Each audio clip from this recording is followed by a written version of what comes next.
Water freezes at temperatures below 0 degrees Celsius. How does the entropy of water change when it freezes? Does it increase or decrease? It decreases. So the entropy decreases.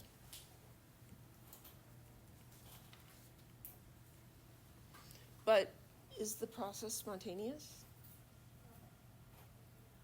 Water freezing below 0? Does it happen by itself? Yes? It does. If you put water in the freezer, will it freeze?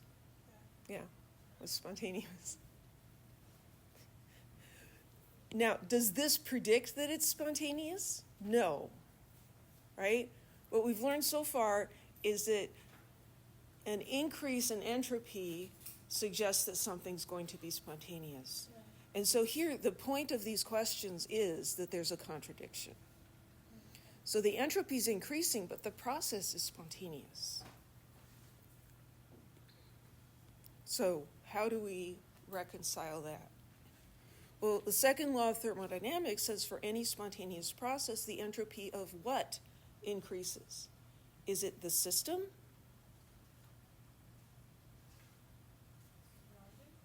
It's the universe, right? So the universe is the system and the surroundings. So the entropy of the universe increases. So when water freezes, the entropy of the system, the water, decreases.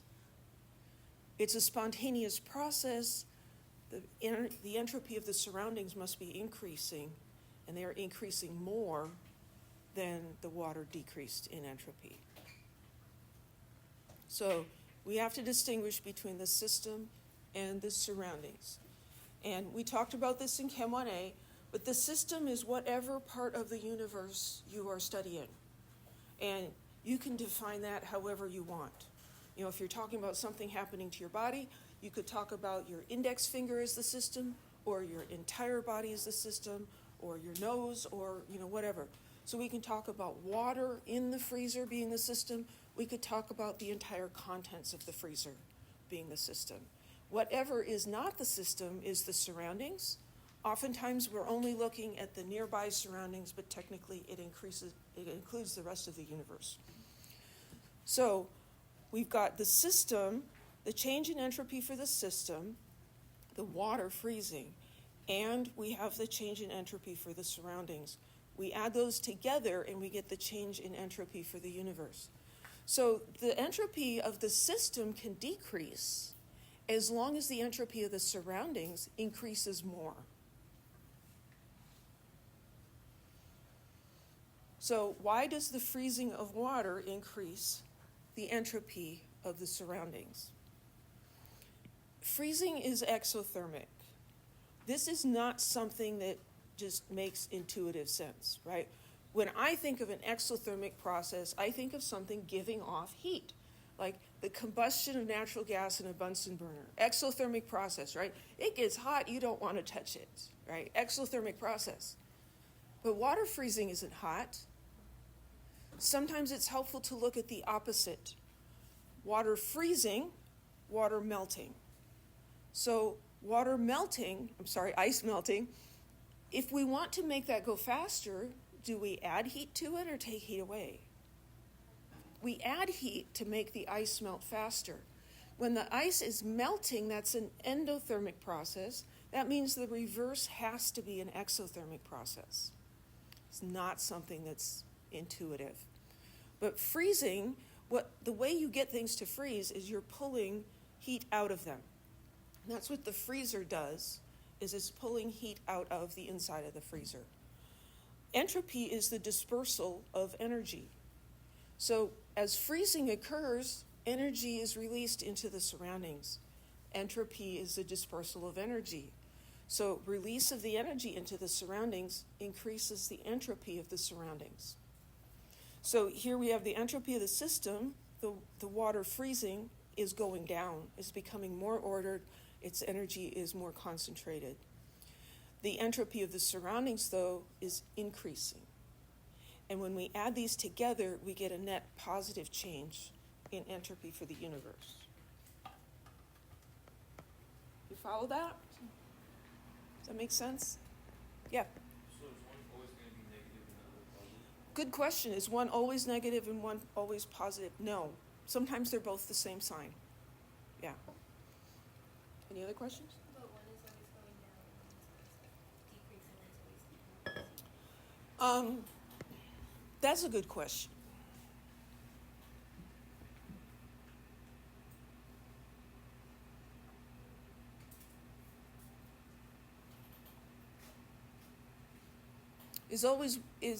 Is there always one that's decreasing and one that's increasing? I don't think so, because entropy is not a fixed quantity.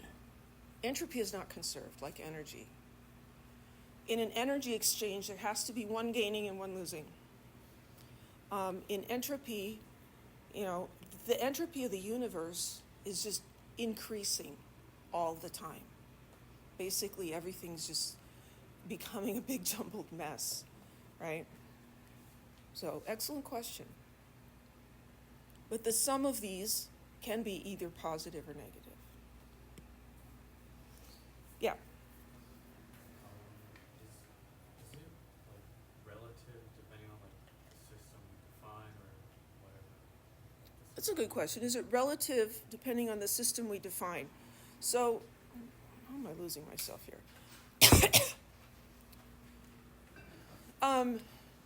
The amount of entropy change is going to depend on the amount of stuff. So how big, how much water are we talking about? That's going to change the amount. But that's also going to change the change. It's going to affect the change for the surroundings as well. So yeah, there's definitely a lot of possibilities in here, depending on how you define things. But the bottom line is that the entropy of the universe increasing means we have a spontaneous process.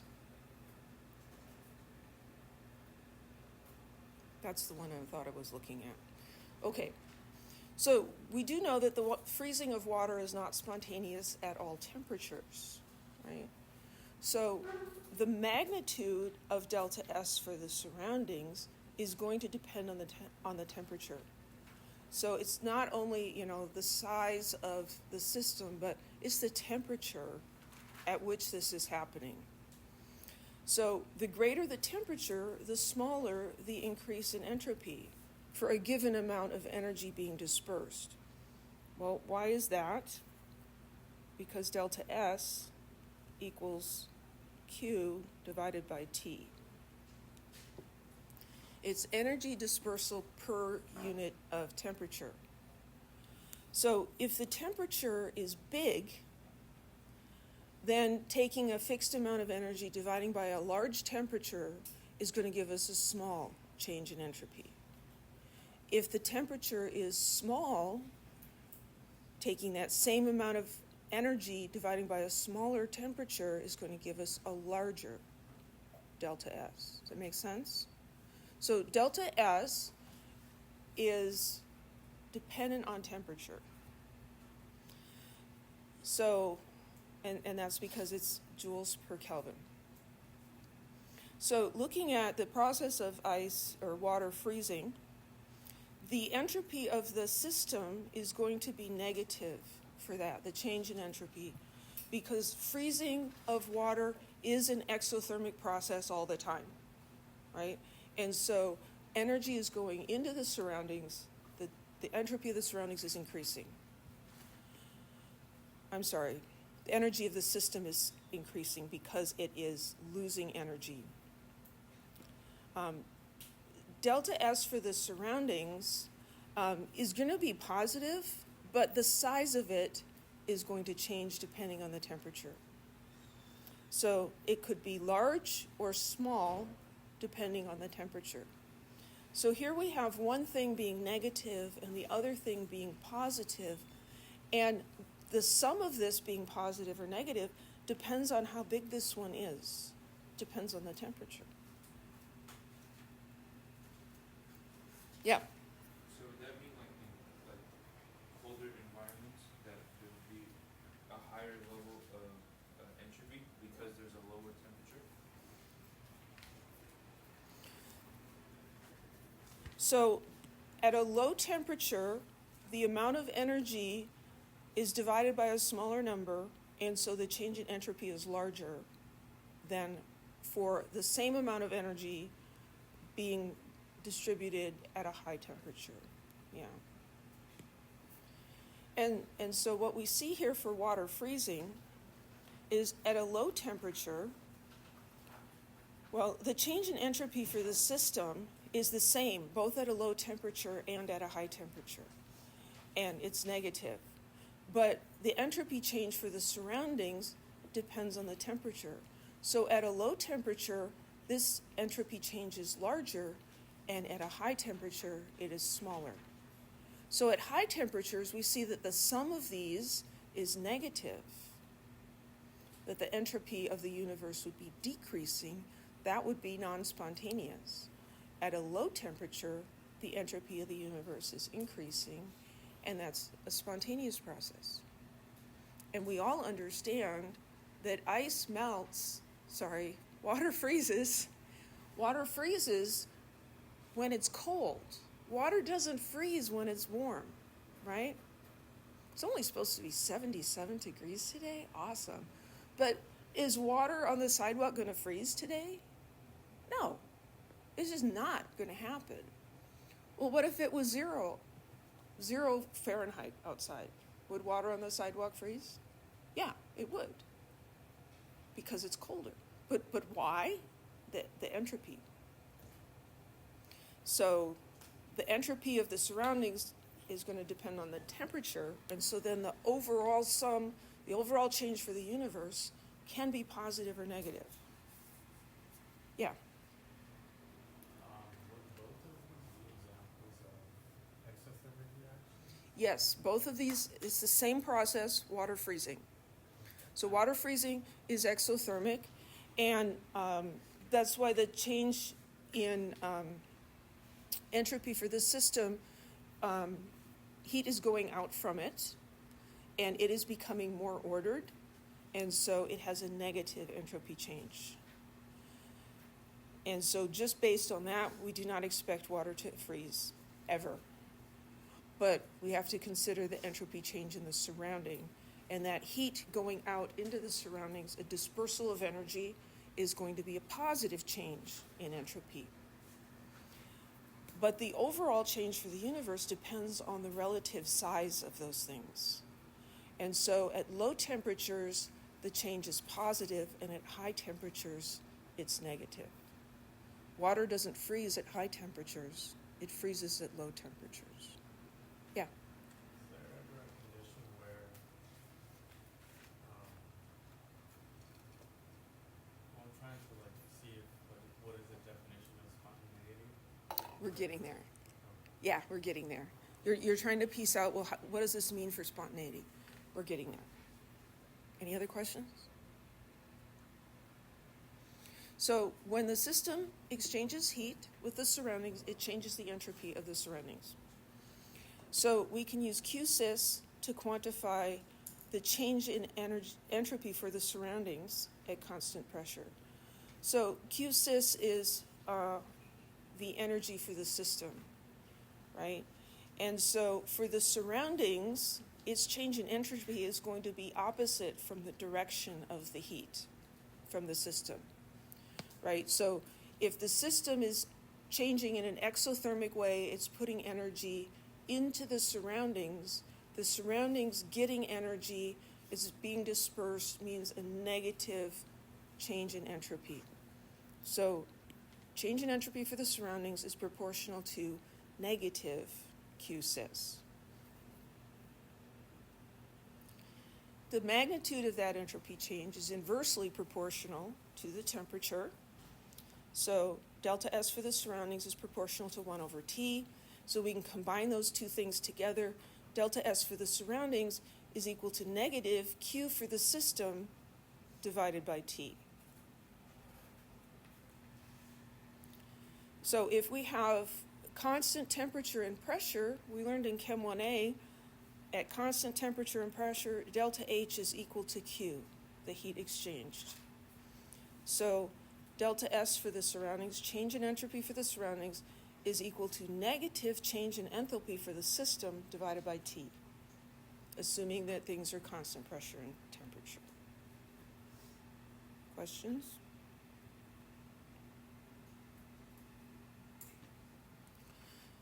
Okay, let's look at the reaction between nitrogen and oxygen gases to form dinitrogen monoxide gas. Calculate the entropy change in the surroundings associated with this reaction occurring at 25 degrees Celsius. So we just learned that the change in entropy for the surroundings is equal to negative delta H for the system divided by the temperature. So delta S for the surroundings is equal to negative delta H for the system divided by the temperature. Well, they gave us delta H, 163.2 kilojoules. So 163.2, instead of kilojoules, instead of kilo, I'm going to write what it means, times 10 to the 3 joules. That's not proper scientific notation. Your calculator doesn't care. And then we're going to divide by the temperature in Kelvin. 25 plus 273 is 298 Kelvin. And there's this negative sign here.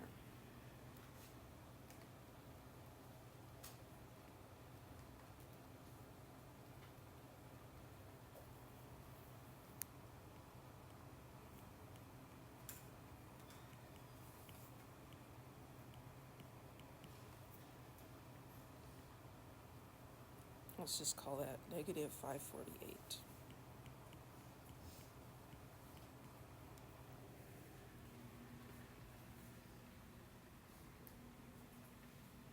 The entropy change for the surroundings is negative.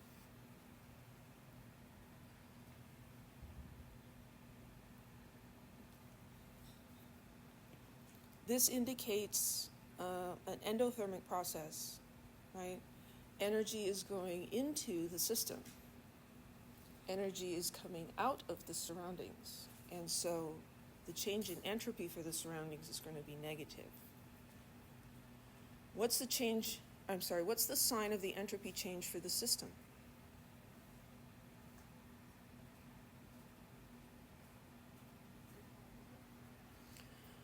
Is it positive? That's a great question.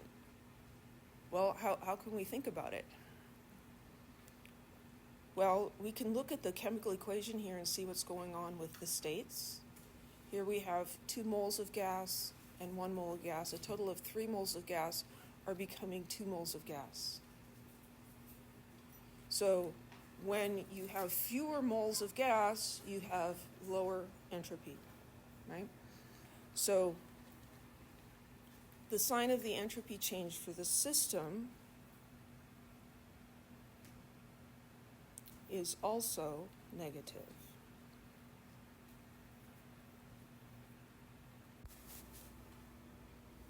So here we have both changes of the system and the surroundings being negative.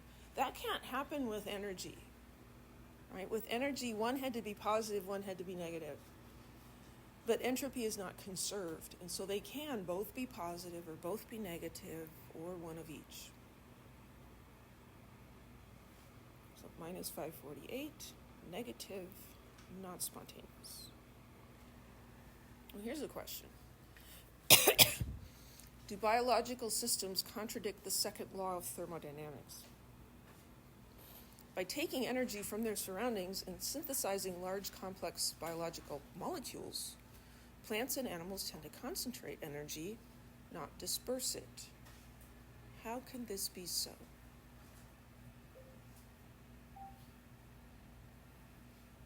What happens to those large complex biological molecules? They end up getting metabolized, right? And in the process of metabolizing those, energy is released. That make sense? Yeah.